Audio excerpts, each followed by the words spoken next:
Il est 9h01, la Bourse de Paris démarre tout juste sa séance et on va s'intéresser ce matin au CAC avec vous, Hervé Dupré. Bonjour. Bonjour Roselyne. Vous êtes trader et fondateur de carltrading.com. Alors, l'indice parisien, eh bien, hier, il a commencé sa semaine sur un petit gain, près de 1%. Mais désormais, tous les regards des marchés sont tournés vers jeudi et la réunion de la Fed. Exactement, je crois que vous résumez parfaitement la situation. On dirait que le temps s'arrête pour être suspendu aux lèvres et à la décision, particulièrement de la BCE ce jeudi.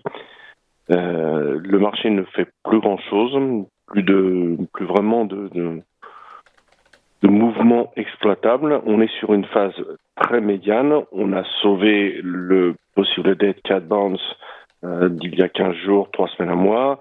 Les US ont aidé, ont plutôt stabilisé sur le bas avec une légère reprise, quand même, somme toute substantielle pour ce qui est des techs.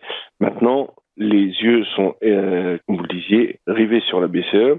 À noter cette nuit que nous avons eu la décision de la Banque centrale d'Australie qui n'y est pas allée avec le dos de la cuillère, si je puis m'exprimer ainsi, sur sa décision de relever de taux. Donc, dans le contexte dans lequel nous évoluons, qui n'a pas changé depuis maintenant plusieurs mois, l'inflation est vraiment installée, donc les yeux sont vraiment rivés sur la BCE.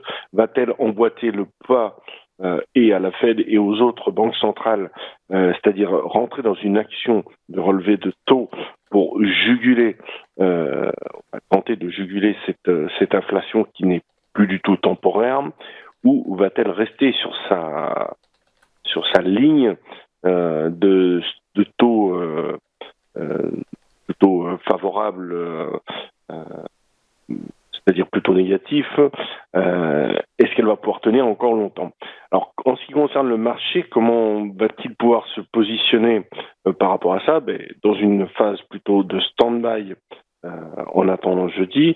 Quels sont les mouvements que l'on va pouvoir essayer d'exploiter en intraday? Je dirais relativement faibles et extrêmement risqués. Donc, à savoir, le point pour le CAC qui nous intéresse tout de suite, c'est les 6533, c'est-à-dire la clôture d'hier.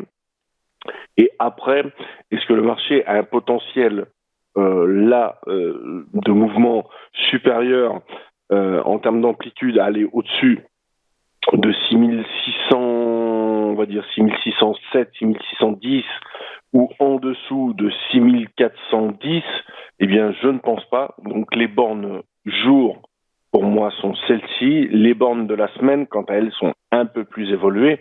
J'ai essayé de les matérialiser avec les segments verts, le segment vert. Avec la décision de la BCE, on pourrait peut-être avoir un écart qui aille entre 6715 et éventuellement 6792 dans un élan de positivisme de l'interprétation d'action ou d'inaction de la BCE par le marché, et pour le bas, je dirais à 6319, et dans le cas d'une interprétation extrêmement négative de la décision de la BCE, on pourrait revenir tester les 6086. En tout état de cause, pour l'intraday, si privilégier, comme on dit habituellement, les petits écarts et de mise, je dirais que là, le mieux, c'est de vraiment attendre un lancement de position, de mouvement, avant d'intervenir sur le marché, parce que il me semble que c'était extrêmement risqué. Donc, prudence sur les marchés jusqu'à jeudi. Voilà ce que je peux vous dire. Merci beaucoup Hervé Dupré pour votre décryptage et voilà donc pour ce stand-by avant la réunion de la BCE. Belle journée à vous Hervé. À suivre après une courte pause, quelles valeurs vont se démarquer aujourd'hui? Eh bien vous saurez tout avec les Market Movers.